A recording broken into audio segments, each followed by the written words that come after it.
Assalamualaikum warahmatullahi wabarakatuh. Selamat pagi setengah siang ya. Kembali untuk kesempatan hari ini kita ada di podcast Radio Suara Tebuireng yang selalu hadir menemani Anda ya. Nah, hari ini ada tamu spesial saya.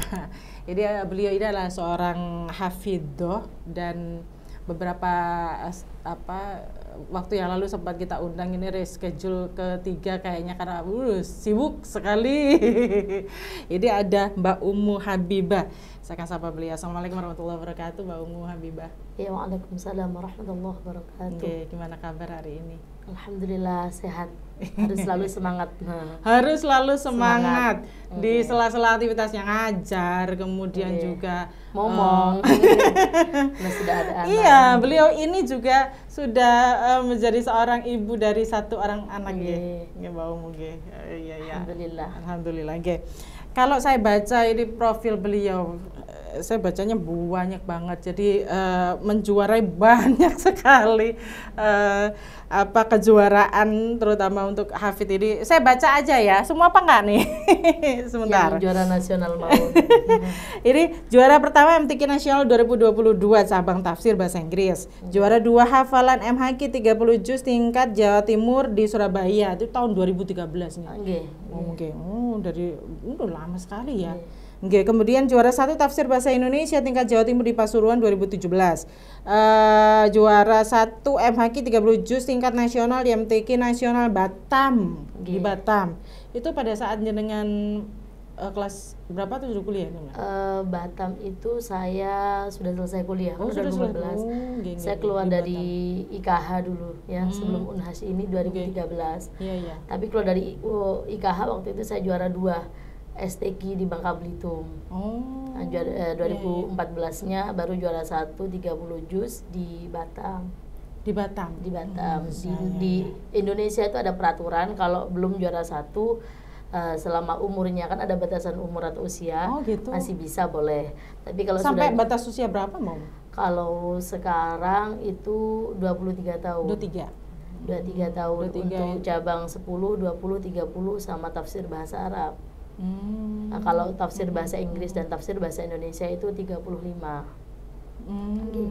Saya kebetulan juaranya di 30 juz di nasional itu, terus juga tafsir bahasa Indonesia 2018 di Medan, sama yang terakhir kemarin, dan itu penutup, sudah tidak ada lagi cabangnya kan. Sudah selesai.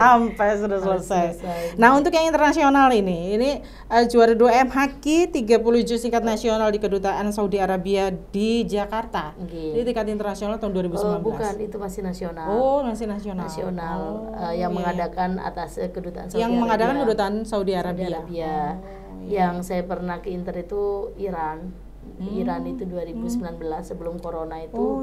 Saya pernah yang di Teheran ini ya? Di Teheran. Waktu itu seleksinya berapa kali? 3 kali.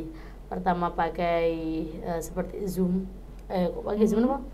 Seperti ini. Apa kayak gini namanya? Online gitu. Online. Pertama itu online. Kalau seleksi online itu lulus, akan dipanggil ke Iran. Kalau tidak lulus, seleksinya nggak dipanggil. Waktu itu seleksi di Indonesia pandemi dulu. belum 2019 belum. 2020 ya. Saya seleksinya lulus dan beberapa teman waktu itu lulus. Kami dari 5 itu 4 yang lulus dipanggil ke Teheran dan undangannya sudah semi-finalnya. Yang 4 itu se-Indonesia? Iya, kami yang juara-juara di nasional waktu itu mesti dibawa. Mewakili Jawa Timur atau gimana, Mbak? Iya, wakil Jawa Timur waktu itu. Wakil Jawa Timur juara tafsir Indonesia terus dipanggil ke Iran. Itu tapi diseleksi dulu. Terus yang di sana semifinal, langsung semifinal, dan waktu itu tampil undian pertama. Saya nggak pernah tampil sebelumnya, terus tiba-tiba tampil undian pertama dan peringkat ketiga awalnya, semifinal. Terus diadakan final itu 6 orang, terus turun ke peringkat keempat. Wah, agak ketat karena memang di Iran itu ada cabang Lisayyidat dan Litolibat. Lisayyidat itu yang sepuh-sepuh dari umur 19 tahun sampai 35. Jadi rata-rata teman-teman saya itu punya santri dan murid dari berbagai macam negara. Jadi jenengan waktu itu ya sudah ada murid. Jadi sharingnya usianya udah IKH ya waktu itu ya? Sudah, saya 2019 itu berarti udah 28. Kan maksimalnya 35. Ada litolibat itu dari kurang tahu saya, cuma maksimalnya 18 tahun. Ada Iran itu ada 2 cabang gitu. Oh gitu, ada 2 cabang. Ada cabang. Ceritanya banyak banget nih berarti, waduh. Ya nanti kita kulik sampai habis kayaknya. Kemudian ini yang terbaru adalah juara 1 cabang tafsir bahasa Inggris tingkat nasional di MTQ Nasional Banjarmasin terakhir 2022 ini. Dan itu penutup sudah. Dan itu penutup sudah. Maksudnya penutup ya? Ya karena cabangnya sudah habis. Nggak ada ya? Sudah nggak ada. Nah, kan umur saya kalau ikut lagi itu sudah ditolak gitu? Sudah, kan saya memang MTQ itu sebenarnya banyak banyak cabangnya. Kebetulan saya kan bisanya di cabang tahfidz dan tafsir. Nah, tafsir semuanya sudah juara kecuali tafsir bahasa Arab, karena dulu umur saya sudah nggak bisa. Bahasa Arab kan 23, sedangkan saya juara 30 juz sudah di umur 23 tahun. Jadi saya 30 juz juara 1, bahasa Indonesia juara 1, bahasa Inggris juara 1. Udah tidak ada lagi tafsir di Indonesia, kan cuma 3 cabangnya, Indonesia, Arab, Inggris. Jadi sudah habis.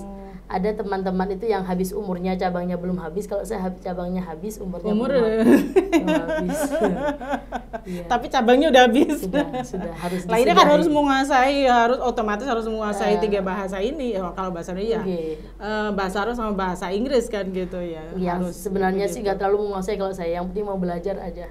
Suka kan, saya memang suka bahasa, terus suka belajar. Nah cerita deh Mbak Umu, awalnya jaringan itu kemudian akhirnya pasti dalam saya karena cabangnya MHQ, saya akan menjelaskan di bidang MHQ karena banyak, ada yang khot, ada yang tilawah, yang qiraah itu ya, kalau orang umum bilangnya qiraah.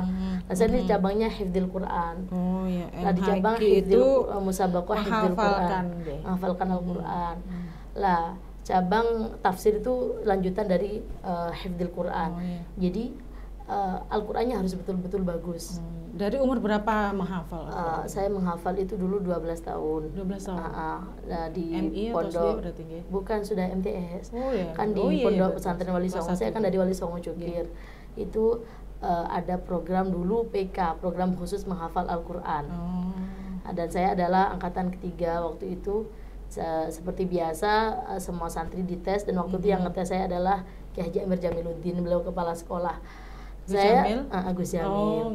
Waktu itu saya sebenarnya awalnya itu tidak milih program menghafal, program umum, karena waktu itu saya dari Madura, kan saya kecilnya di Madura 6 tahun, terus ketika MTS sama Abi dibawa lagi ke sini.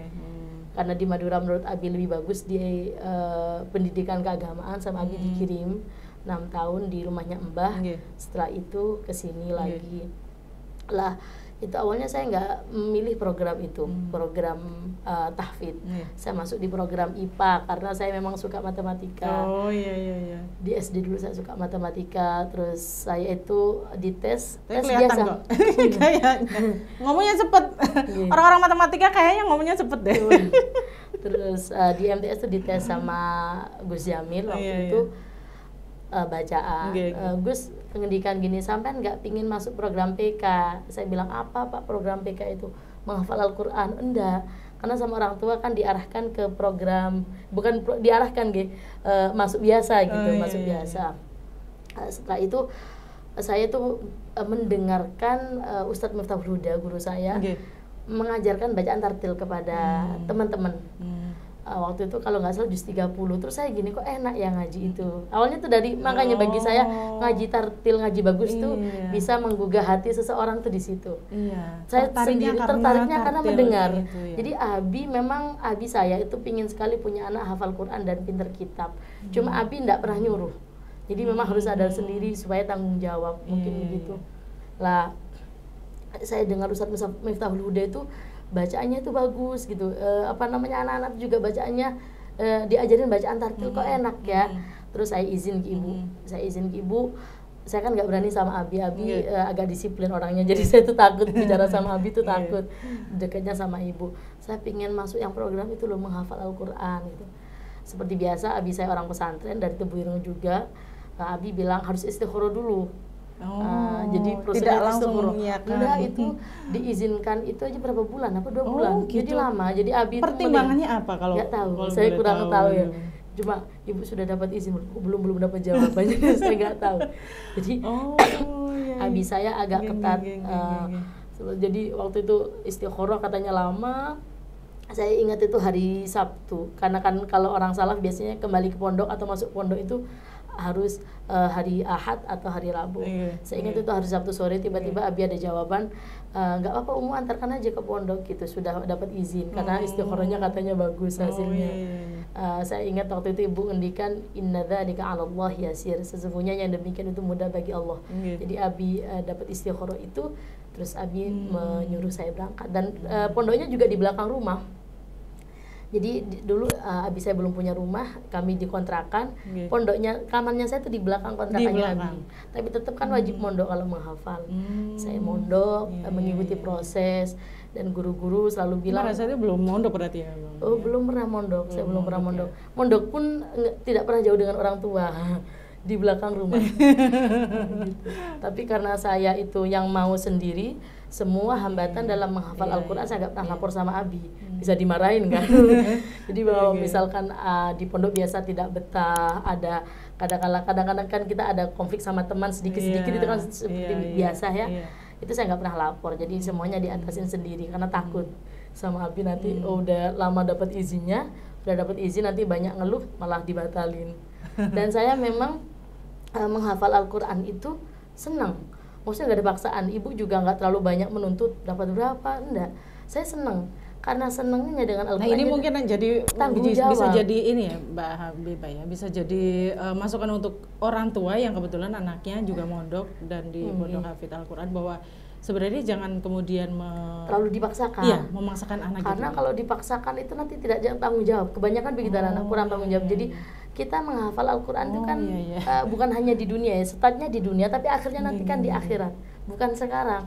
Wisuda itu hanya sebagian aja. Wisuda kan hanya bentuk selesai menghafal tasyakuran. Tapi sebetulnya kan kita itu murojaah seumur hidup sampai meninggal. Bagaimana hafalan kita bisa dipertanggungjawabkan di sisi Allah. Jadi kalau dipaksa-paksa nanti anak-anak kurang tanggung jawab. Jadi pengalaman kalau saya sendiri ke anak-anak, misalnya orang tua curhat, sebenarnya yang karep niki sinten. Betul. Karena menghafal Quran tuh butuh tanggung jawab, butuh himmah yang kuat. Makanya Mbak Yai selalu mendikan menghafal Al-Quran itu harus himmah dan istiqomah, continue, himmahnya kuat. Dengan himmah yang kuat dan dengan keistiqomahan kita murojaah, insya Allah nanti berhasil. Gitu kan, tujuan kita nanti di akhirat bukan di dunia gitu. Jadi kadang-kadang sekarang kebalik, lebih seneng ke misalkan wisuda sudah selesai kan, tidak seperti itu. Bukan itu sebenarnya tujuan akhirnya, bukan itu. Bagaimana hafalan kita itu diterima Gusti Allah.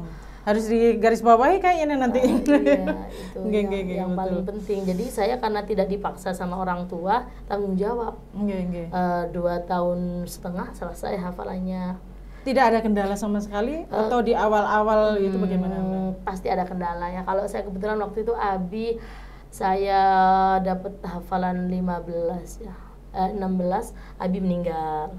Waktu itu Abi setelah dari Tebuireng, setelah ngajar dari Tebuireng waktu itu, kan Abi guru di Tebuireng, Abi meninggal. Ya di situ apalagi saya dalam perjalanan dan luar biasa, Al-Quran itu selalu memberikan petunjuk yang luar biasa atas semua masalah gitu. Jadi saya ingat Abi kan meninggal di hari Selasa, zuhur. Ketika pagi itu biasanya kan di Wali Songo ada pengajian kiai. Biasanya itu pengasuh ngaji di hari Selasa dan Jumat. Itu waktu itu pagi itu kiai tidak bisa rawuh. Nah, hanya saya menambah hafalan baru di surah Al-Isra. Waktu itu ayatnya yang pertama itu qul kunu hijaratan aw hadida. Jadilah kalian hijarah, batu atau besi. Itu isyaratnya supaya saya kuat mungkin ya. Jadi saya sangat ingat sekali itu ayat waktu itu nambah ya. Saya ke sekolah waktu itu tiba-tiba dijemput Abi meninggal. Jadi pas ayat itu. Berarti waktu itu masih di pondok. Masih ya? Kelas 2 MTS. Masih di pondok. Saya anak pertama di situ karena memang pesan dari ayat itu hijaratan aw hadidah harus kuat. Ini harus selesai hafalan. Ini masih setengah. Gitu, dan didukung sama orang tua, terus juga bully. Saya kan deket sama adiknya ibu, sama mbah-mbah, harus selesai Al-Qur'annya. Dan karena anak pertama, kalau saya nggak sukses, bagaimana adik-adik saya, itu yang mesti dipikirkan. Makanya ada hijaratan aw hadidah tadi.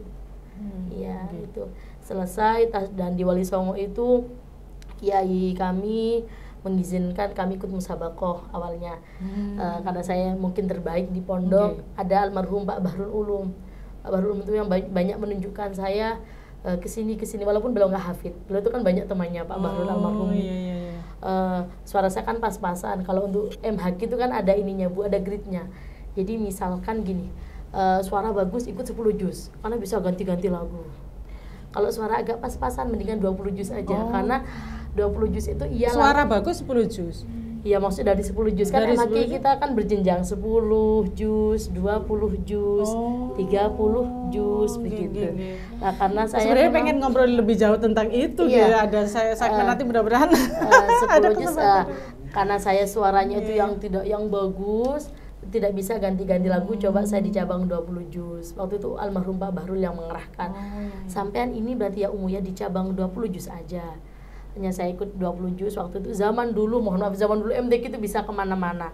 Jadi misalkan, sebenarnya juga nggak boleh, tapi dulu itu kan belum ada EKTP. Jadi kita itu biasa, saya mewakili Banjarmasin, itu biasa. Oh gitu ya. Mas-mas Unas juga biasa, mas-mas MQ biasa zaman dulu, mohon maaf. Sekarang sudah tertata rapi, sudah jujur. Jadi waktu itu memang daerah asal ya itu dari situ. Terus gitu, jadi kita disuruh ke Banjarmasin waktu 2017. Jadi saya hatam, langsung disuruh ikut MTQ sama Pak Bahrul ke Banjarmasin. Alhamdulillah juara sampai nasional waktu itu harapan. Baru ikut masih. Itu mewakili Banjarmasin. Wakil Banjarmasin. Dan kemarin ternyata berawal di Banjarmasin dan berakhir di Banjarmasin. Oh iya. Alhamdulillah barokah. Jadi di situ 20 juz.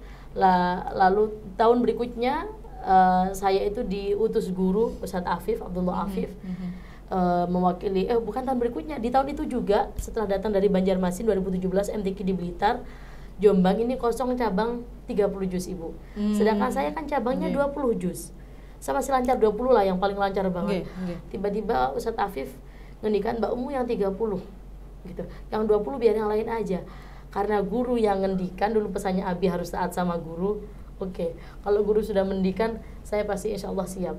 Begitu. Jadi kalau memang niat, pasti bisa pasti gitu? Pasti bisa. Jadi waktu itu saya diangkat ke 30 juz, ya sudah enggak apa-apa. Bismillah. Walaupun nggak juara waktu itu, persiapan sekitar 10 hari. Bayangin 20 juz ke 30 juz, berarti kan kita harus mempersiapkan hafalan 10 juz lagi itu. Untuk ke Jawa Timur. Dalam kurun waktu itu gitu ya? Dan dalam waktu saya masih kelas 1 aliyah kan, masih kecil. Zaman itu jarang ada hafid-hafid cilik. Saya itu udah termasuk paling kecil lah di pondok hatamnya dan Al-Qur'annya. Kalau sekarang alhamdulillah sudah banyak sekali. Sudah banyak, saya juga punya murid yang setiap hari PP dari Perak itu udah dapat 28 kelas 4 SD. Alhamdulillah sudah banyak. Dulu belum ada, masih jarang, ada tapi jarang gitu. Mau mempersiapkan secara fisik dan juga tentu mental untuk menjadi seorang hafid dan hafidah. Jadi mungkin bisa disampaikan apa ini? Kalau MTQ pasti ada pembinaan, Terus biasanya saya sama guru-guru mesti dikasih wirid. Kalau Mbak Yai mesti baca istighfar, sholawat. Jadi kita jangan kosongan berangkat aja, nggak begitu. Jadi di pondok itu sama guru-guru, sama Bu Nyai, baca istighfar, baca sholawat, baca alam nasroh, habis sholat 7 kali. Itu bekal, dikasih bekal. Jadi siapapun yang mau menghafal, menurut saya juga harus sholawatnya juga harus bagus. Al-Quran sama sholawat itu harus nyanding. Al-Quran, sholawat, istighfar, sholawat harus. Dulu amal-amalannya itu aja, saya nggak punya banyak amalan. Ya cuma itu, istighfar, sholawat. Dan kalau di pondok sendiri, saya kan muridnya istrinya Gus Jamil juga. Terus ada juga guru saya Ustadzah Fatimah namanya. Itu saya diwajibkan ngaji tartil. Jadi beliau melihat saya mungkin ada potensi ngaji harus baca dengan tartil. Terus katanya Bu Titi waktu itu, kalau umum mau ngaji tartil nanti hafalannya awet. Itu aja, jadi senang hafalannya bisa lengket. Karena yang disebut dengan hafizah itu kan harus bisa bunyi. Kalau nggak bisa bunyi kan bukan hafizah namanya. Masih lirik-lirik Quran misalkan gitu kan, banyak sekarang lirik. Jadi kan kurang lancar. Karena nada tartil itu bisa membantu nggak Mbak? Enggak, sangat bisa Bu. Jadi kalau menurut saya tartil itu yang menguatkan hafalan betul memang. Makanya di Al-Quran juga firman-Nya Gusti Allah, "Auzida 'alaihi warattilil Qur'ana tartila." Dari tartil itu nanti bisa menguatkan hafalan, juga yang dengar bisa terenyuh dan senang. Kalau saya tuh gitu. Itu salah satu mungkin awal kali untuk kita ikut MHQ. Misalkan panjenengan di bidang MHQ itu hafalannya bagus, baru nanti bisa ikut musabaqah.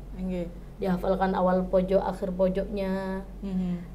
Kan kita Qur'annya pakai standar Qur'an hafalan 15 halaman 1 15 baris, mohon maaf, 15 baris satu halaman. Nah itu kan dibagi menjadi 3 kelompok, saya 5 baris kayak gitu. Dan itu dengan mengaji tartil dan harus telaten sabar. Jadi kadang-kadang teman-teman itu tidak sabar menghafal itu. Terus kudu niki mon kita sabar menjalani proses menghafalnya. Setelah itu murojaahnya gitu. Jadi guru kami kan alhamdulillah dulu Bu Titi, Saya Gus Zamil juga pernah juara di Jawa Timur. Terus guru saya Mbak Ustadzah Fatimah itu juga ikut MTQ. Jadi saya senang. Waktu itu paling inget tuh gini, karena saya anak desa atau enggak pernah jalan-jalan. Nanti kalau hafalanmu lancar, kamu bisa keliling Indonesia bahkan dunia. Waktu itu seneng kan, namanya kita anak desa keliling Indonesia bahkan dunia. Alhamdulillah barokahnya Al-Quran bisa gitu.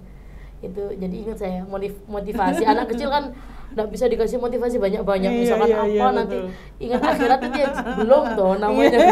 Jadi kalau kamu hafalannya bagus bisa keliling Indonesia. Ada pengalaman tak terlupakan nggak Bu ketika mengikuti MHQ, entah itu di Indonesia atau mungkin di luar negeri gitu? Pengalamannya kalau saya yang pertama itu dengan MHQ saya pribadi bisa bertemu dengan banyak orang, terutama orang-orang yang alim, beliau-beliau yang alim. Karena kalau MHQ biasanya LPTQ memanggil orang-orang yang alim, syekh yang alim itu rawuh jaitain, bisa ketemu. Di sini kan kita sulit banget mau ketemu, di sana kita bisa misalkan di ruangan makan sambil sharing sama beliau-beliau. Itu yang paling senang karena saya di pondok biasa kita di pondok kan terbatas keilmuannya, maksudnya kan gipun setoran, ngaji, terus nempon iku namanya sekolah, tapi kan bertemu dengan profesor-profesor ini jarang. Jadi ketika MTQ saya bisa bertemu dengan Profesor Ali Aziz, bahkan bisa interaksi nonton gitu. Mungkin sering sekali Gus Tony, guru-guru Al-Quran kami alhamdulillah bisa di MTQ dan kita bisa dikenal, itu yang pertama. Dan yang paling saya senang karena bisa mengajarkan ilmu dari Musa Bakoh ini kepada anak-anak di pondok. Dulu di Pondok Wali Songo juga tidak langsung pelan ngajinya seperti sekarang. Sekarang sudah mulai tersistem bisa ngaji pelan, sedikit-sedikit. Dulu cepat-cepat ngajinya. Lebih enak bagaimana sih Mbak Umu sebenarnya? Gimana Ibu? Pelan atau harusnya cepat? Oh, harus pelan. Harus pelan sebenarnya harusnya ya. Nggih, pelan, ngajinya pelan. Dengan bacaan yang bagus itu kan lebih enak. Lebih indah didengarkan. Lebih indah didengarkan gitu. Jadi biasanya saya membawa ilmu itu dari MTQ saya bawa ke anak-anak, saya kasih ke anak-anak. Kalau di Iran juga gitu, itu sebenarnya motivasi saya ketika setelah dari Iran itu agar belajar bahasa Inggris yang baik. Dulu ketika ke Iran saya nggak bisa ngobrol dengan teman-teman negara lain karena saya kurang di bahasa. Makanya saya himbau kepada para bahasa Inggris terutama ya. Belajarlah bahasa yang semangat. Sepertinya di UNHAS ada program PIBA ya kalau nggak salah itu. Anak-anak yang semangat karena di luar sana itu kita supaya bisa berkomunikasi. Harus bahasa Inggrisnya bagus, harus bahasa Arabnya bagus. Jadi jangan hanya menghafal aja, mohon maaf kan ada yang seperti kalau saya menghafal aja dengan didukung dengan kualitas keilmuan yang bagus, dengan bahasa yang bagus itu lebih berkualitas. Jadi menghafal kan terus dipelajari ilmu Al-Qur'annya, terus bahasanya juga itu lebih baik gitu. Itu yang kesan saya mungkin di Iran yang saya tidak bisa berkomunikasi dengan baik dengan teman-teman negara lain karena kurang di bahasa. Sayang sebenarnya gitu. Dan kebetulan pas di Iran kan kita nggak terlalu bisa menggunakan internet, misal pakai Google Translate agak susah ketika di Iran. Di Iran. Gitu kenapa Di Iran kan embargo ya kalau nggak salah ya. Ada mungkin kurang kalau nggak salah ya. Jadi waktu itu kurang bisa menggunakan internet.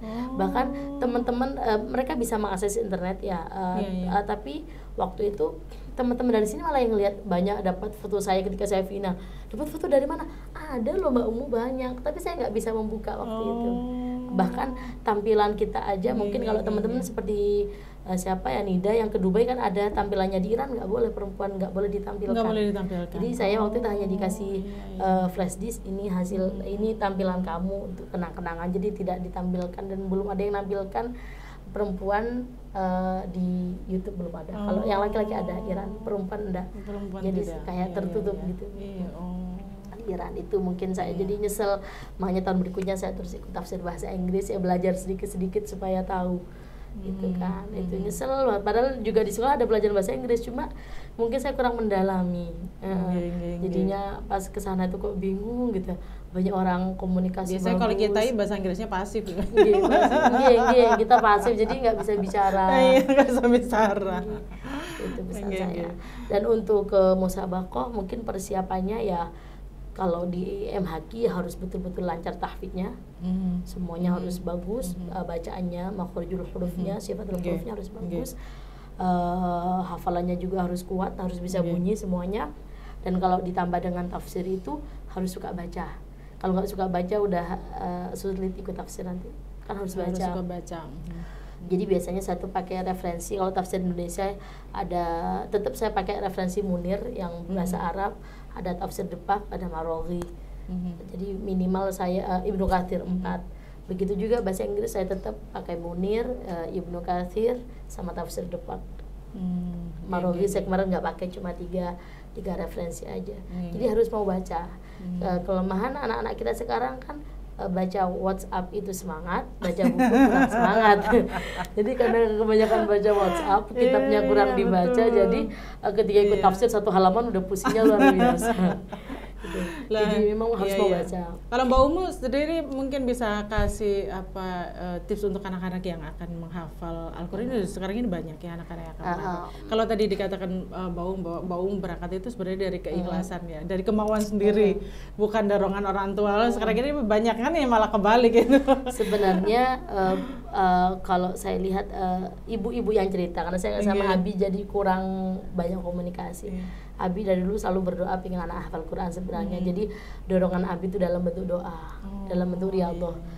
Jadi terkadang orang tua sekarang mohon maaf lupa itunya, didorong iya tapi kurang riyadhahnya. Jadi dulu Abi luar biasa riyadhahnya saya lihat. Jadi kami akhirnya sama Gusti Allah kayak digerakkan hatinya untuk ingin menghafal begitu. Jadi bagi sekarang mungkin orang tua termasuk saya ketika punya anak ya kita harus banyak riyadhah. Riyadhah mungkin di hari kelahiran anak, gitu, terus juga banyak sedekah, sholat malamnya lah, itu yang penting. Makanya kalau orang dulu itu kan kalau hari lahir anaknya dipuasai itu bisa jadi salah satu. Jadi saya lihat itu seperti itu riyadhahnya Abi. Kebetulan anaknya Abi 4, Al-Qur'annya yang bagus di MDQ saya sama adik saya yang Salahuddin yang di MQ itu alhamdulillah. Jadi Abi memang pingin banget tapi dalam bentuk doa riyadhah. Hanya saya yang digerakkan Gusti Allah untuk ingin menghafal. Lah mungkin ibu-ibu sekarang semuanya saya juga ya itu mungkin bisa ditiru. Kata Gusti Bah kan begitu. Mungkin kita sukses sekarang ini karena doanya orang tua. Lah kalau kita nggak mau riyadhah gimana anak kita bisa sukses? Nah niku yang mungkin jadi catatan bagi orang tua yang pingin anaknya menghafal Al-Quran dibarengin dengan riyadhah. Dan saya penelitian ya Ibu, karena saya akan juga nyimak anak-anak. Orang tuanya anak-anak yang istiqomah, mohon maaf ya mungkin ibadahnya, memang anaknya lebih mudah dalam menghafal. Begitu jadi silat orang tuanya kok enakan pasrah, misalkan dalam pasrah ustadzah yo nopo saene tidak banyak menuntut, itu biasanya memang anaknya lebih bagus. Itu saya teliti di pondok ini. Kalau ibunya begini, anaknya begini. Orang tuanya begini, anaknya begini. Itu saya teliti aja. Karena saya calon orang tua sekarang berarti begini. Jadi seperti gini. Saya dengan Yai Syakir. Yai Syakir adalah guru saya. Saya juga sowan ke beliau. Putrinya Yai Syakir dititipkan di saya. Yai Syakir juga terkadang mengunjungi rumah saya.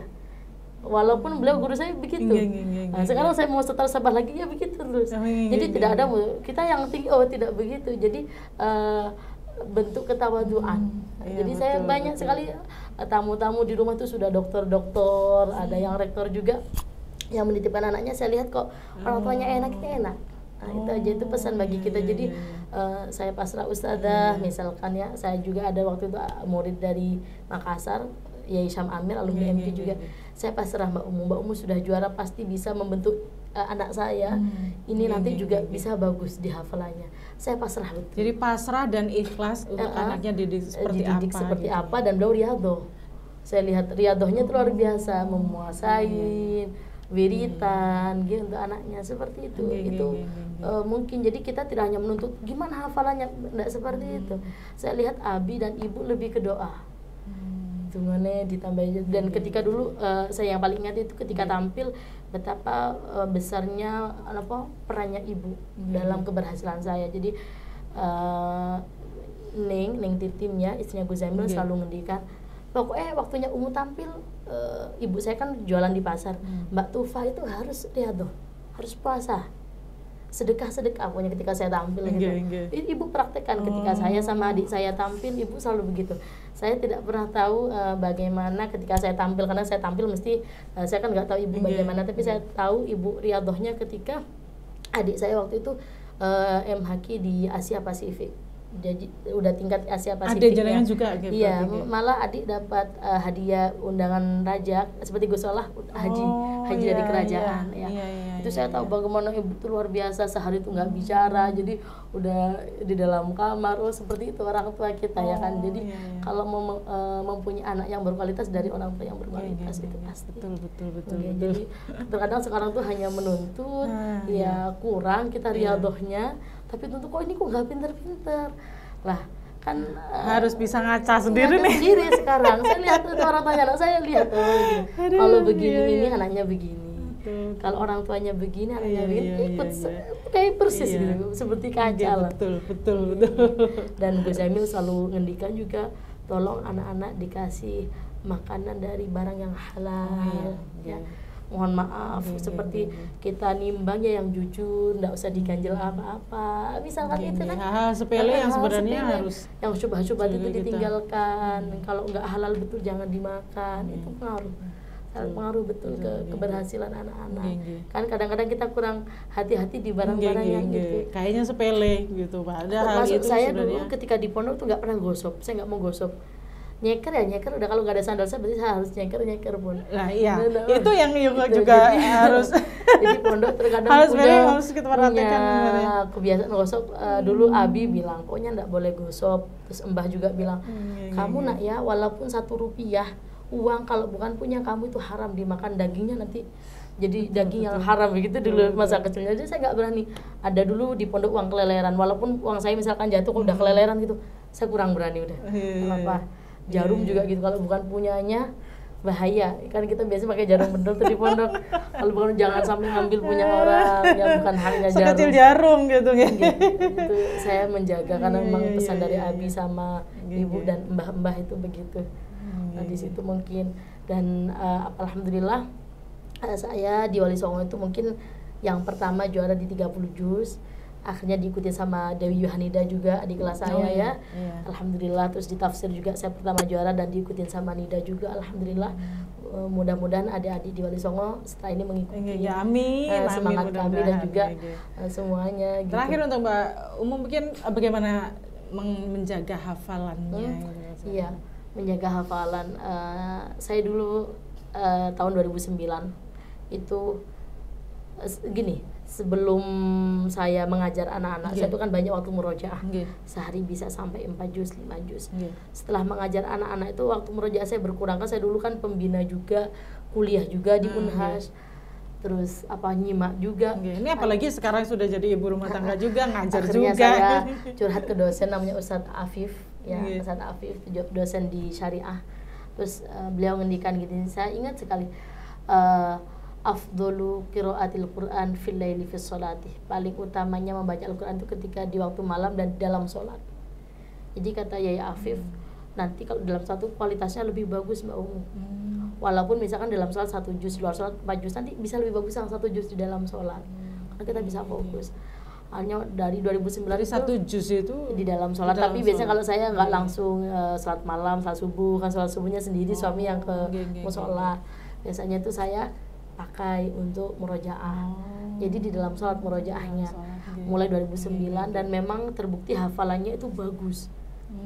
Jadi dari dalam sholat itu bagus. Terus kemarin saya cuma saya nggak tahu kitabnya, saya tanya ke lama ya kalau kita lama, jadi satu sholat biasanya 25 menit bisa hampir 1 jam gitu. Dan waktu itu Pak Afif ngendikan udah murojaah di dalam sholat Mbak. Saya kan udah guru ngendikan itu berarti kan ini memang mungkin Iya. yang terbaik gitu. Saya coba walaupun awalnya pusing, kan kita nggak pernah berdiri lama terus Ini berdiri udah terus, lama. pusing ya salat itu. Tapi saya coba lagi alhamdulillah jadi enak, ketagihan. Jadi murojaah di dalam sholat itu enak sekali, dan saya mesti baca dengan tartil seperti MTQ gitu. Jadi lama kalau sholat itu seneng, walaupun 30 menit ya enggak terasa aja. Sholat nanti break Hampir sebentar. setengah jam nih. Nanti break terus subuh dilanjutkan lagi sampai anak-anak datang. Jadi kalau saya lebih banyak di dalam sholat dibandingkan di luar sholat. Karena memang kesibukan itu tadi. Jadi saya kalau sekarang sudah menikah ya mesti komunikasi dengan suami. Saya selalu bilang saya ini ada tanggung jawab murojaah. Jadi saya murojaah saya dalam sholat, ya udah nanti anaknya dipegangin.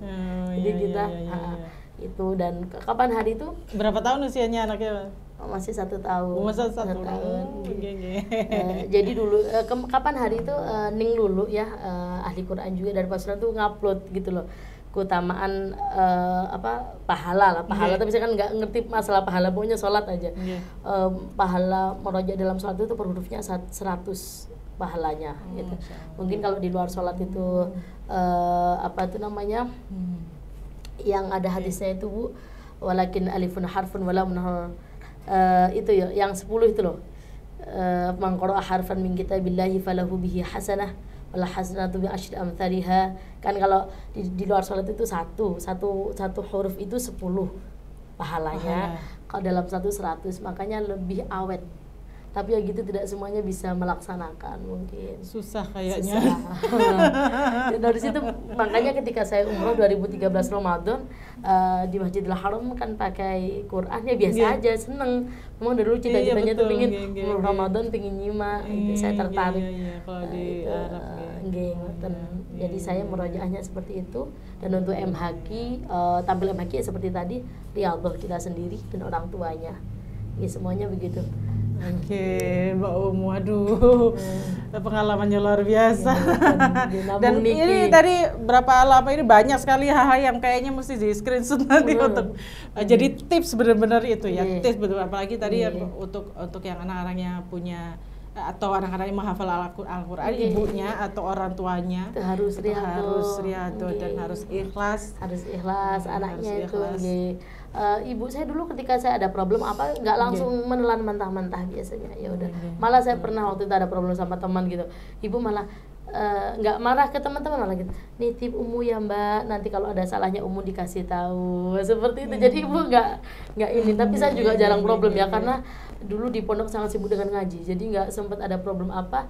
Yang saya problemnya kalau nggak lancar saya ruwet gitu aja. Jadi saya tidak terlalu banyak problem. Bonusnya itu kayaknya. Jadi karena memang dulu di pondok itu harus disiplin ibu, jadi harus disiplin waktu menghafal itu, apalagi sama sekolah ya. Di Wali Songo itu kan sangat padat, pagi setoran, habis setoran berangkat sekolah, datang terus nanti setoran lagi, harus bisa mengatur waktu. Jadi jangan banyak bermainnya.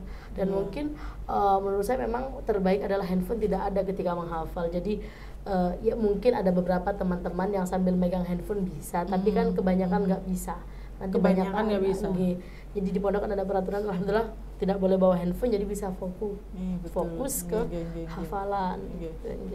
Oke, bahwa mungkin ada pesan untuk menghafal atau yang ingin menghafalkan, walaupun itu mungkin sudah usianya banyak. Enggak apa. Atau pesannya bagaimana gitu harusnya? Pesannya pertama harus bacanya lancar dulu. Kata Mbak Yai dulu, kalau bacanya tidak lancar ya haram lah menghafal Quran, nanti kan bisa merubah semuanya. Iya kan, kalau penyampaiannya salah nanti bisa berubah semuanya. Jadi kata Mbak Yai dulu harus lancar bacaannya, harus betul-betul lancar. Dan itu ketika lancar bacaannya menghafal Al-Quran biasanya lebih cepat. Saya kemarin ngobrol dengan Bu Nyai Hasunah dari Darul Ulum itu, katanya Yai gini loh Mbak Bibah, menghafal Al-Quran atau membaca Al-Quran itu seperti anak yang latihan jalan.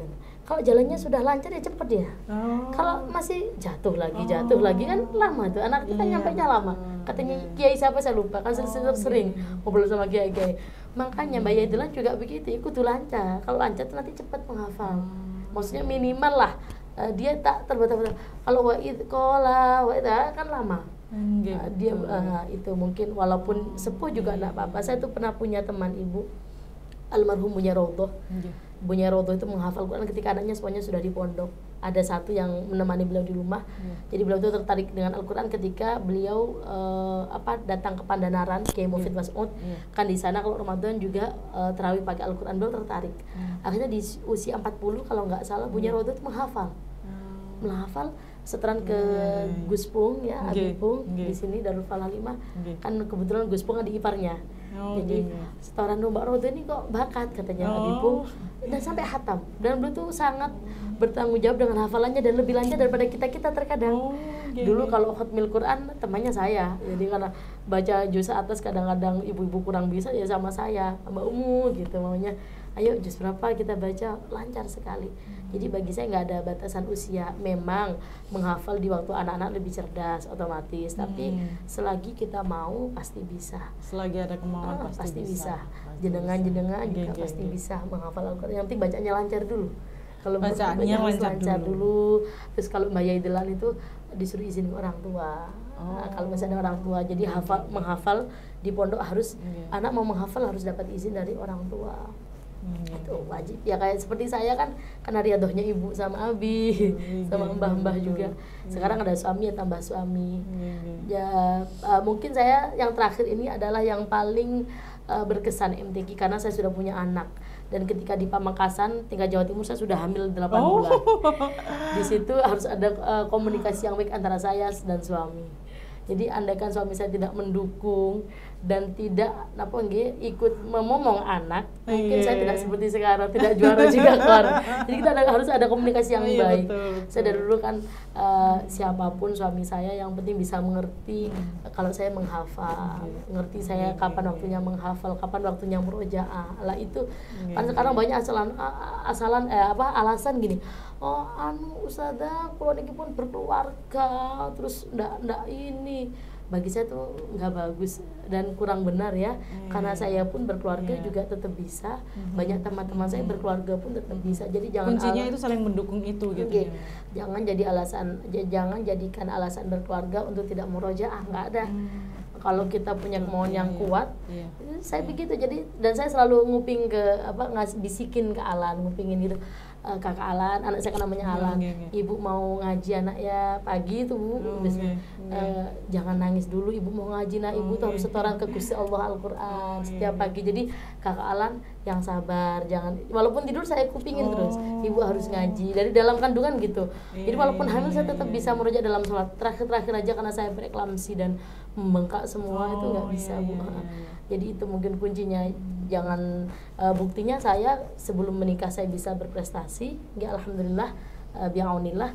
Setelah menikah pun saya bisa berprestasi. Masih tetap bisa mempertahankan. Alhamdulillah. Jadi bukan alasan menikah itu terus selesai karir, tidak. Semuanya bisa dilakukan. Betul selama ada kemauan gitu. Itu pesan bagi para hafidh-hafidhah mungkin. Jadi jangan jadikan alasan menikah untuk tidak mencapai menggapai cita-cita, tidak bisa, tetap bisa.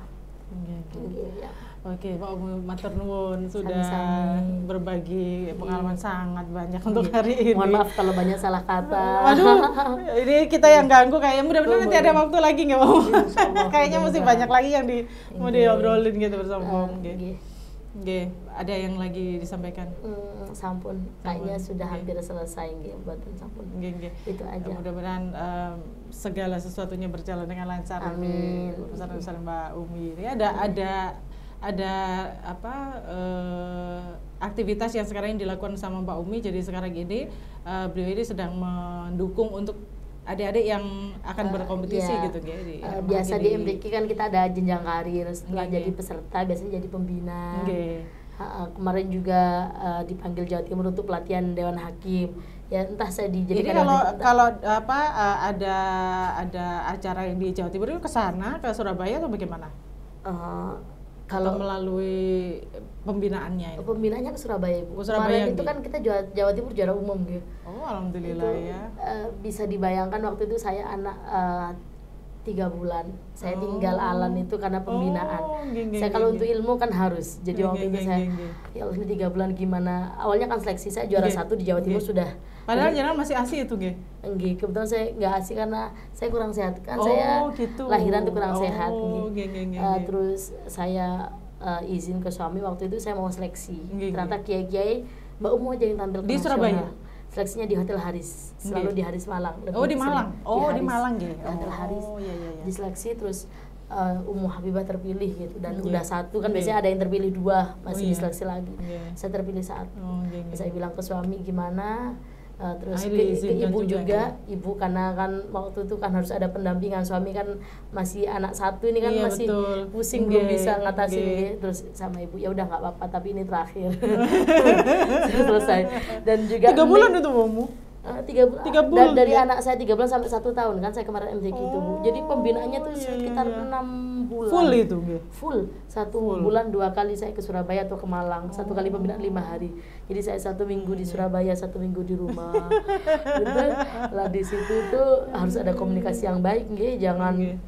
ini saya Iya, mohon betul, maaf betul. ayah Iya, saya iya. Nah, ini kalau tidak ada dukungan benar dari suami. nggak bisa. Alhamdulillah Iya, suami nggak bisa. mendukung dan suami Betul, selalu bilang betul. gini yang saya ingat, jangan sampai gara-gara kamu menikah dengan saya kamu tidak berprestasi. Begitu salah satu ultimatumnya. Oh, iya, Jadi iya, dia selalu bagus, bilang nggih. kamu harus berprestasi. Malah begitu nggih. Jadi Akhirnya jangan malah sampai memicu orang-orang gitu terus ya. menyalahkan saya ya kalau gara-gara nikah sama kamu nih kamu nggak tahu. gitu. Jadi alhamdulillah itu dan Ning juga ngendikan istrinya Gus Zamil ketika saya pamit, ini terakhir kamu ikut MTQ, terakhir. Saya sudah hamil besar dan saya doa gitu, ya Allah kalau ini terakhir ya berarti harus husnul khotimah gitu. Kalau bisa juara 1 gitu dengan itu panjenengan. Ya, alhamdulillah Allah kasih dengan penutup yang baik dan alhamdulillah Jawa Timur juga juara umum. Iya. Dan Jawa Timur itu kalau ada musabaqah luar biasa. Jadi kita kalau pagi itu sholat tahajud berjamaah dan itu di absen. Oh. Kiai-kiai itu di absen. Nggih, Siapa nggih. yang nggak datang? Nggih. Setelah jamaah subuh kita kan orang NU jadi beritanya banyak. Setelah sholat subuh kita pakai nariah yang 4.444 itu terus pembinaan. Setelah pembinaan Nggih. nanti malam ada istighosah terus begitu Jawa Timur. Jadi saya tuh kalau pemain udah sampai mantai terasanya udah bengkak gitu, udah capek banget. Tapi alhamdulillah karena lamanya pembinaan sampai 9 kali pembinaan, iya, Jawa Timur berhasil alhamdulillah. juara Dan umum setelah usaha tidak mengkhianati hasil. 38 tahun Jawa Timur belum juara umum, kemarin juara umum. Alhamdulillah. Kita kemarin juara umum Alhamdulillah, dan dari Bupati juga kemarin diberi kabar katanya yang juara 1 mau diumrohkan sama Bupati Jombang nanti bulan Desember ini. Ya, alhamdulillah ada perhatian sekarang dari pemerintah.